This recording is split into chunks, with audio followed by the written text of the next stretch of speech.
This episode of Casual Friday is brought to you by Harry's. This whole conversation is so borderline racist that it's going to take a miracle of editing to make something we can use.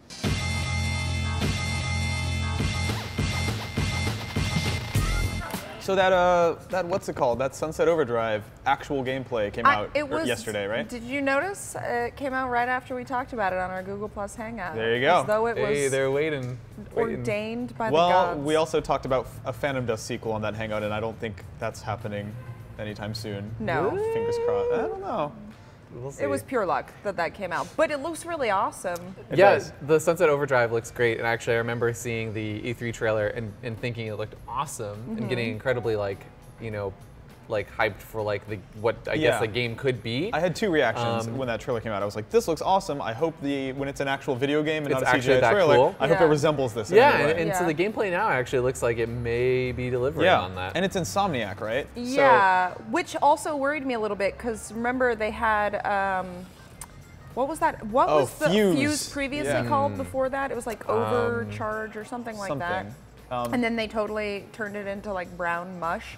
And I was really, really afraid that was going to happen with this game, but it's not. I love the trailer for this, by the way. Yeah. It's the most like straightforward. It's almost like if I had made a preview of the trailer, that is what the trailer Totally. looks like. What stood out to me about the trailer was that it wasn't in universe, it was them talking from the perspective of Insomniac about the game. They were like, we think this is the most Insomniac game we've ever made. In the past 20 years we've been building up to this, we really hope you like it. But I think what's most exciting to me about that game is the traversal stuff. I think the parkour-y elements of wall running and grinding on rails and all of that, they talk over and over in that trailer about how what's exciting them about that game is the movement, and that is one of my favorite things in games, so that excites me. I love parkour in games. I feel like it's really blown up over the past few years. Yeah, do you think that's a technical thing? I think like that's it's now part possible? of it. I definitely think that's part of it. Yeah, because you have to, if you're moving so quickly, you have to load the level it's faster, I guess, maybe. There's always been an element of games that was about good feeling movement. You know, like the Unreal Tournament games with all like the bunny hopping and rocket jumping and like Tribes. Tribes is such a good example.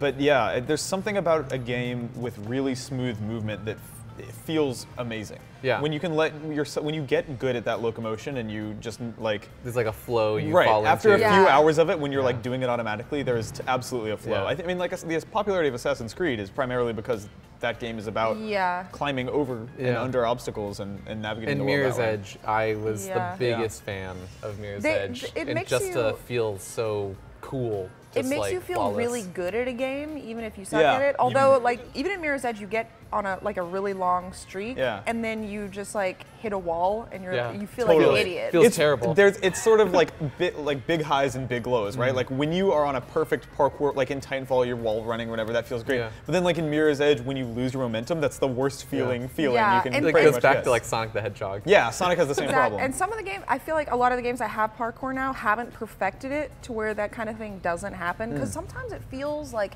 it's not really your fault. And maybe if you had been like a millimeter to the left, you would have been able to make that jump. Assassin's Creed has that problem. Yes, Assassin's Creed definitely does have that problem. But it's an open world game, so it's like you have to be a little forgiving. I remember when Mario 64 added wall jumps, like the wall kicks you could do in Mario 64, I remember having an incredibly tough time pulling off. Back in the day, like there was a mission called Wall Kicks Will Work on that snow level that I just like could not nail as a like 11-year-old kid.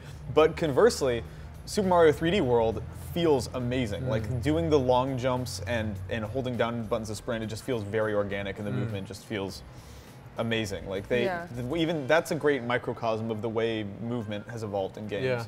I think another weird example that's not as recent as stuff like Titanfall is you guys remember Hulk Ultimate Destruction on the Xbox? That was a game with the big jump? Yes, huge charged up jumps, running up the sides of buildings in the most goofy way possible. I mean, I think that team went on to actually make Prototype. I think it was largely the same people, but that was the first game where I was like, oh my god, I'm moving exactly the way I want to with no barriers, holding down some buttons and just running up the side of a building, and that exemplifies that vibe for me. I know Watch Dogs, I mean, I played it a couple weeks ago. It has a lot of parkour in it. I kind of felt the same way I did about Assassin's Creed, where it was like, it feels good, but also a little bit janky still. Well, also, why is this hacker doing parkour or firing a gun to begin because with. you're supposed to like be climbing up buildings and Oh, stuff, yeah. and like. I mean, narratively. Narratively. How is this hacker doing parkour? Who the hell I guess knows? is the question. I mean, there's no rhyme or reason. How is he jumping motorcycles over drawbridges? Like, why video is games, anything in video games? Nothing makes sense yeah, about them. Touche. But I think, what's interesting is like, you don't have to be going fast for transversal to feel really good. Like I think of Tomb Raider, like the new Tomb Raider. Yeah.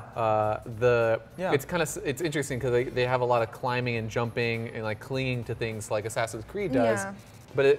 But Assassin's Creed is like definitely has this like weird gray area where it's like it's almost like a flip of the coin whether you're going to grab onto something or not, and you, or whether you're going to jump sideways off the building. Yeah, or not. exactly. But Tomb Raider is like it's so rock solid every time. If I do make a mistake, it is my fault, not the game at all. I don't agree with that. Actually. Well, you didn't love Tomb Raider. Very right? arcadey. I liked Tomb Raider. I had some problems with it, but I do remember in my review one of the negative points that I had was that some of the platforming felt a little strange. Like you would be too far to the right to be able to jump, even though it looks like you should be able to. Maybe it's rose-tinted glasses. It's been like over a year since I played it. But my favorite interaction with Tomb Raider that I remember is, and it's such a little thing, but when you were wall climbing, you would press X to pull out your pickaxe and stick it in the wall, and then you would jump again, and then press X to stick it in again. Yeah, and it's something that felt so physical. Yeah, I don't know why, but like that for some reason sticks out of my mind. Yeah, and this maybe like it's the sound design too. I think that it was good sound design, but there was something that really felt.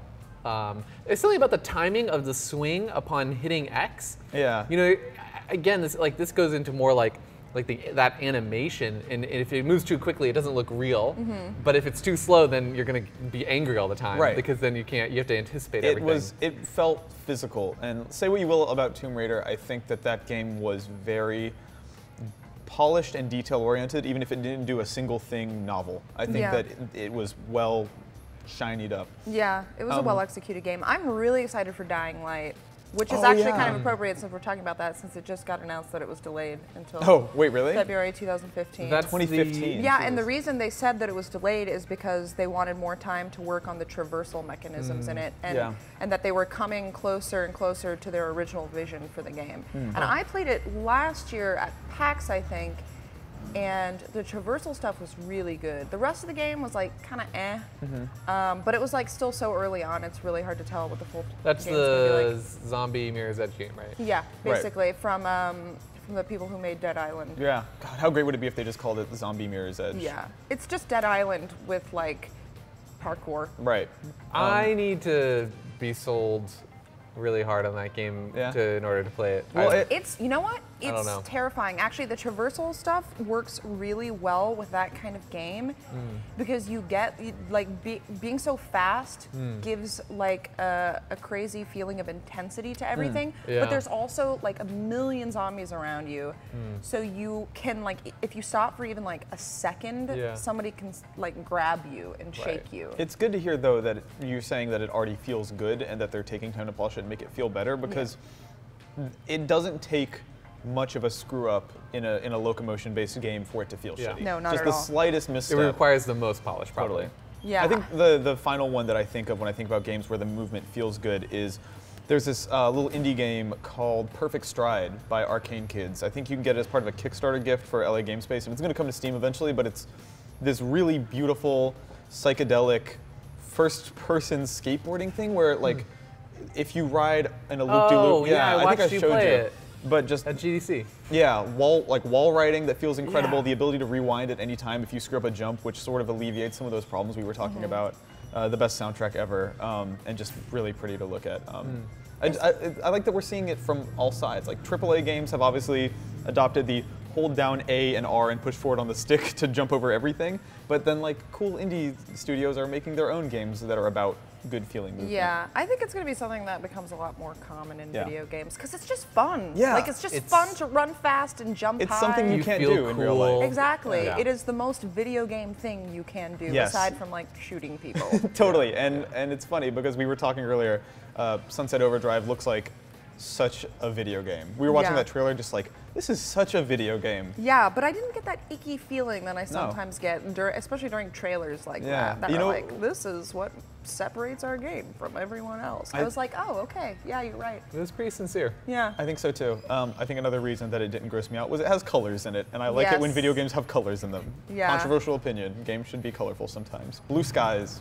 I don't like the weird swish that follows your character in the gameplay I saw. Fun fact though, when you're customizing your character, you can customize the color of that swish. Oh, so great. Really? You can customize yours to be sold, guys. Some boring idiot color. I'm pre-ordering right now. All right. I want a rainbow swoosh. That Can you do that? That's a pre-order bonus, so you should, probably I think that's a pony in My Little Pony. Rainbow Stop, swoosh. just oh, golly. no. My Little Pony humor, thanks. Please leave. Sorry. So you may have noticed that my crappy beard from a couple seconds ago is gone, and if you want to get rid of your gross neck beard, check out Harry's. Harry's is focused on providing guys a great shaving experience for a fraction of the price of their competitors. The company is focused on providing a great shaving experience for a fraction of the price and shipping high-quality, German-made razors directly to your front door. For $15, you get a set that includes a handle, 3 blades, and shaving cream shipped directly to your front door. They even offer a custom engraving option to engrave your initials on the razor. Go to harrys.com and use the promo code CASUAL to save $5 off your first purchase.